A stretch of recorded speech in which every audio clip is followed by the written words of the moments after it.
Another day and another metal detecting adventure. Welcome, not quite to the fields of Perthshire, but more the gardens of Perthshire. I am on a stately home today, and this is a walled garden. A walled garden that dates back to the 16th century. And they're having some work done.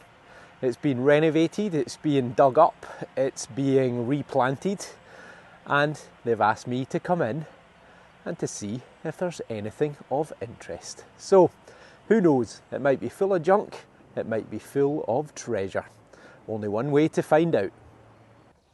So, it's a combination of cleared earth, you'll see off to my left hand side, where it's been grass.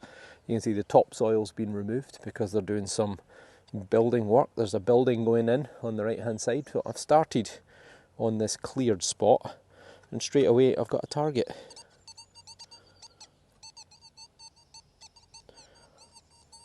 "94, 95, 97.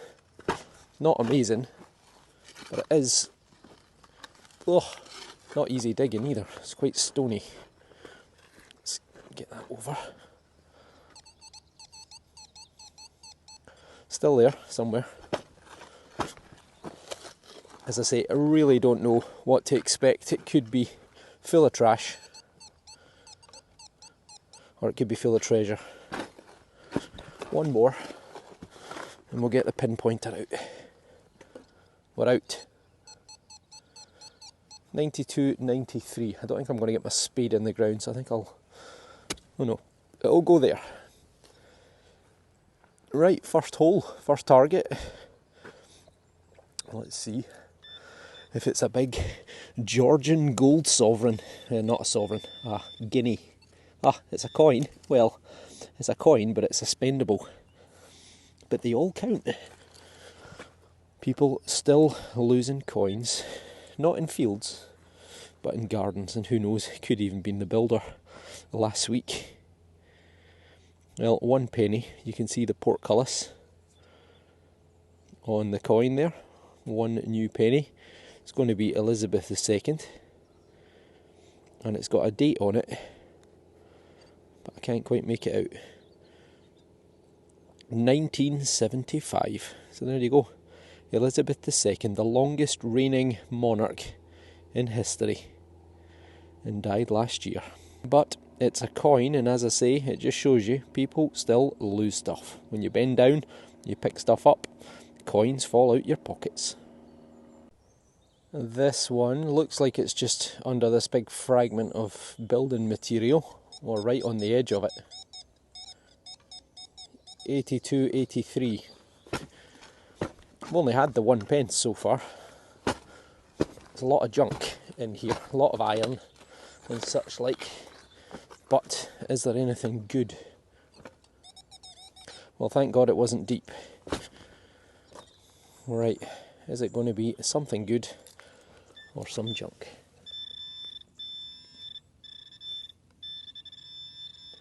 Oh, there's something. And that's it. And what have we got? Something metal. A little sort of clip. It might actually be it is. It's a little thing for plants, isn't it? A little marker. We maybe have the name of a particular type of flower. Well, it does. Let's see if we can clean it up. See if there's any botanists out there who recognise the name of it. But it's definitely a plant tag. Aluminium. So, what have we got? I've no idea. Almost looks like an MRAC, IA, and then SIEL something something DL. So any botanists out there who recognise the Latin name or the species, then let me know. This one's a pretty big target. 96, 99, could be a tin can, could be a bottle top. hopefully it's not deep, but it is stony.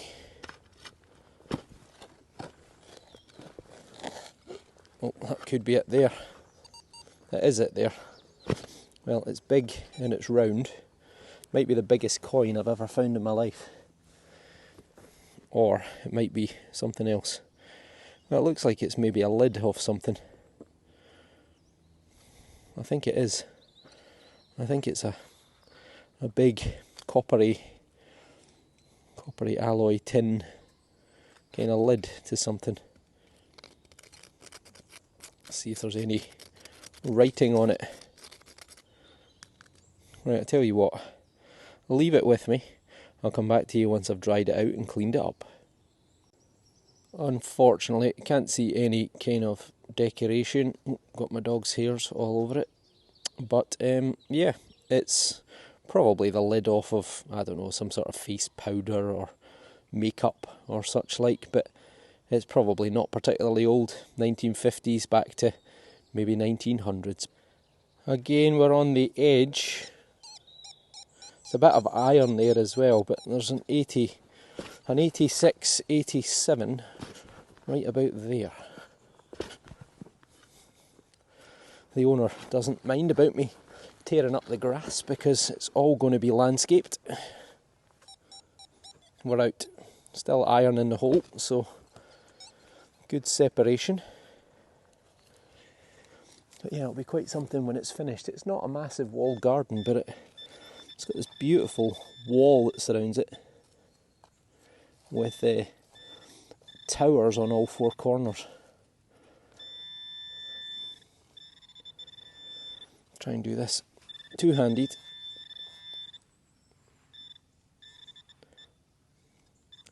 What is going on here? Has it fallen out? Is that it? Nope, that's a stone.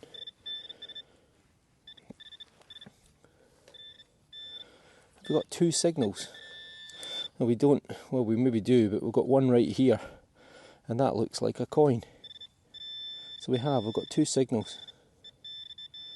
But then that could be a wee piece of iron. It is. Like, there's a wee tiny nail. So that was the pinpointers, all metal, so that's what it was picking up. Oh, I've just dropped the coin. Shock horror. So there we are. One coin. Looks like a penny. And that is Gorgeous George. George V. Can't get away from this guy, honestly. He is everywhere. So it's a beautiful coin, lovely patina. 1916, so that's the right bang in the middle of the First World War. George V was at war with his own cousin, Wilhelm, Kaiser Wilhelm of Germany. And the Russians were involved as well, Tsar Nicholas, who was also his cousin. And 1916 was the year of the Battle of the Somme, which was the worst. The opening day of the battle is the worst day in British military history. Almost 60,000 men were casualties, and about 20,000 of them were killed on the first day. 20,000 in a day in one battle. Unbelievable. So yeah, devastating for the British. George V, he wasn't a particularly interesting person. He was considered to be fairly boring, in fact. He preferred to stay at home. He collected stamps. He often didn't accompany his wife when he went anywhere. He just wanted peace and quiet. But he was a heavy smoker, and that came back to haunt him later in life. Breathing difficulties, and his own doctor, his diaries were uncovered in the 1980s, and he actually euthanised the king without the permission of the royal family. So there you go. Technically, he was murdered. But it's coin number 2. This one, it's another 91, 94. I think it's going to be more of the dreaded aluminium. This could be a very short video, this one. Oof. Thank God I found the George V, or it would be probably another... Oh, it's a big stone there.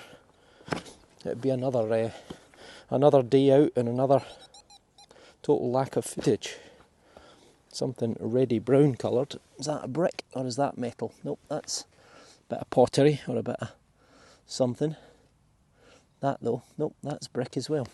Right, pinpoint it out.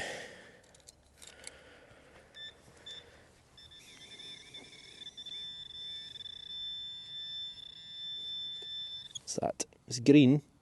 Well, unfortunately it's not a... It's a hook. It's a hingy hook kind of thing. Oop. Maybe if I showed you the item that would help. But yeah, it's a brass or copper little, I don't know, tie back maybe for a door or a latch or something. But yeah, it's actually quite nice. I mean, it's very tactile, nicely made. Probably forged by a local blacksmith. But yeah, it's lovely. It's maybe, I don't know, Victorian. But yeah, let me know if you know what that is. Well, it's a find. We've got two signals almost side by side. So here, 94, 95, and here. Where's it gone? There. 94, 95. So this one sounds more promising, so let's give it a go.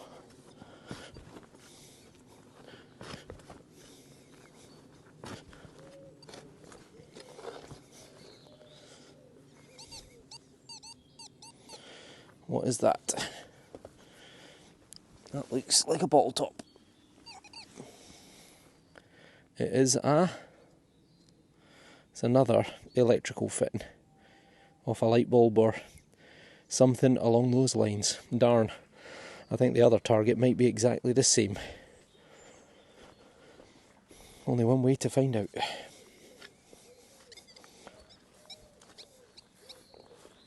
Yep, that was definitely the target. Well, it's maybe ever so slightly different. Oh, stone. Another stone.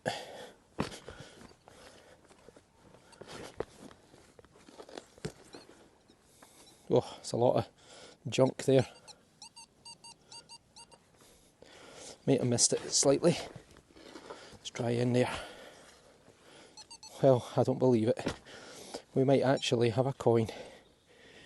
There, just fell out. That's a coin. That is a coin. And it could be Georgian. Could be Georgian. So it's a copper coin. I think it is going to be Georgian, but is there going to be any detail on it? My guess would be George III. It's pretty uniform thickness, perfectly round. I think it's a George III halfpenny. So what I'm going to do, I'm going to let that dry out, then I'll come back to you with the bendy thumbs. So initially, it's got some potential. I can just about make out a seated figure facing left, which is Britannia. And on that side, it looks like there's something going on there. So, bendy thumb time. So never ever wet these coins. Always just leave them to dry out for 5 or 10 minutes. And then just sort of burnish them. Now, if you don't have a bendy thumb, a straight thumb should work as well. I'm doing my best to try and come up with a silicone thumb. Maybe I should make a mould of my own thumb that I can roll out to the market. Well, you can definitely see Britannia seated there. I don't think we're going to get a date off it. Although that looks like maybe a number 2 there. And on this side, oh, can already see the magic happening. On this side is, sorry about the noise, there's a great big tractor and trailer going by. He's making a racket. But that is a head, and it's a particular shape of head, what I would call a potato head. Now that is George the Third. So this is a halfpenny, and it's from 1760 to 1820. Quite possibly a number ending in 2 for the date. So, I don't know. But it's, yeah, George the Third. So he was on the throne from 1760 to 1820. He suffered terrible bouts of mental illness throughout his life, and for the last 10 years of his reign, 1810 to 1820, his son had to take over, George the Fourth, the future George the Fourth. But yes, he famously lost the Americas, the Boston Tea Party, and his wife was Queen Charlotte. And Kate and William, their children are called George and Charlotte. So there you go. Brilliant. Halfpenny from, well, it's the oldest coin that I've had so far. The oldest item I've had so far. We've got another one. 99. So I think it's probably going to be another light fitting. Or aluminium. Pretty stony anyway. Probably in line with where a path would have been.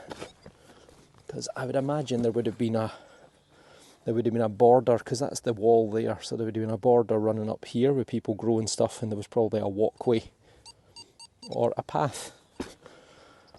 98.99.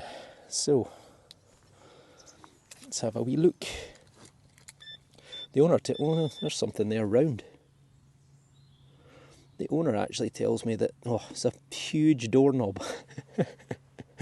My goodness. Look at that. The owner actually tells me that there were some Roman coins found on this site back in the 1900's, apparently, in the gardens. So people doing some work found multiple Roman coins. So I wonder if the Romans were even here, or whether somebody just lost their coin collection. But it's a doorknob. It's probably Georgian, maybe Victorian. And we're not actually that far away from the coin, so probably someone burned an old door here. Or even it was a door into a greenhouse. Well, I have to say well done to the XP Deus too, because I just dug a hole. Sounded like junk, but there was a wee bit of a tone to it. It's a melted big lump of God knows what. Aluminium, I don't know, some sort of junk. Anyway, I'll chuck that over there for the moment and I'm going to go and pick it up. But look at that. That is a coin. It is. Let's pick out the clod as well. I should have lifted that up to get an imprint, but that is a coin and it looks like a halfpenny. I think it's a ship's halfpenny. Yep, it looks like it. So we're getting somewhere. There is stuff here, but my goodness, the amount of junk I've had to dig through to get is unbelievable. And it is George the Sixth. George the Sixth. And this is Queen Elizabeth II's father. It's probably going to be 1940s. Although he did die in 1952. Well, it doesn't have Ind Imp, which is Emperor of India at the end, because India got its independence in 1947 and they stopped putting it on coins in 1948. So, we've got 1949. So there you go. So a halfpenny, ship's halfpenny, 1949. So 4 years, after the end of World War II, George VI, as I mentioned, the father of Elizabeth II, and he married Elizabeth Bowes-Lyon, who had Scottish ancestry from Glamis. They had 2 children, Margaret and Elizabeth, Elizabeth being the oldest, and she went on to become future Queen. So he was the Duke of York until his brother, Edward VIII, who was Prince of Wales, second, or should I say first in line, the oldest son, he abdicated to marry Wallis Simpson, and the rest is history. George IV Sorry, George VI becomes king. So there you go. Beautiful. A lovely wee coin. Number 3, I think. I don't think it's going to be the longest of videos, but you know what? I did actually better than I thought. So we've got a halfpenny of George VI, which was 1949. We've got a George V, his father, who was in 1916. Yes, 1916. We've got a 1975 Elizabeth II penny. The oldest item, I think, is this one here, which is a halfpenny of George III. So I'm sure the owner is going to be probably made up just with those finds alone. We've got the little tag for a plant. We've got the little strap or little, I don't know what that would be, a little tie back. And then various electrical fittings, a doorknob and some sort of lid. So there we go. Well, on the whole, I can't complain. That was about an hour and a half to 2 hours, probably almost 2 hours worth of digging. And yeah, we got 4 coins. So I can't complain at that at all. I mean, I had hoped for something older, maybe even, you know, some silver, but or dare I say gold, but not to be. But I'm sure the owner will be over the moon. I'll go and show her what I've managed to find. She said that she's got plenty of land around the house and she'd be delighted if I would give it a detect in the future once the grass has been cut. I think her intention is, she's renovating the house, so her intention is to put a frame up on the wall with any coins or interesting objects that say more about the history of the house. So it's always good to help out wherever you can. Right, I'm going to leave it there. So if you like what you see and you're not already subscribed, please hit the button. And hopefully I'll see you all on the next dig. Take care and thanks for watching.